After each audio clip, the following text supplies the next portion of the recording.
In this video, I'll show you how to get a custom crosshair on PS5 for Warzone to improve your aiming and gameplay. Step 1. Customize your HUD settings. Launch Warzone on your PS5. Go to Settings, HUD Settings.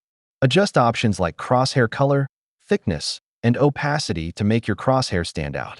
Step 2. Use the reticle settings if available. Some updates may allow you to tweak reticle size and style. Experiment with these settings for better visibility. Step 3. Use third-party apps or overlays, optional and risky. Some players use external devices or apps to overlay custom crosshairs on their screen. Warning: this may violate game policies and can risk your account.